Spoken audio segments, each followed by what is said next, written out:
Развеселые, простите, очень умные новости ожидают нас впереди. Да, развеселые мне нравятся. Развеселые новости. Глупые не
Наташа, я сейчас пойду, быстренько куплю эти овощи, которые бабушка попросила. Сиди, пожалуйста, в машине, хорошо? Пока минуты поставишь назад.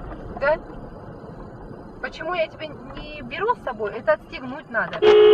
Опа!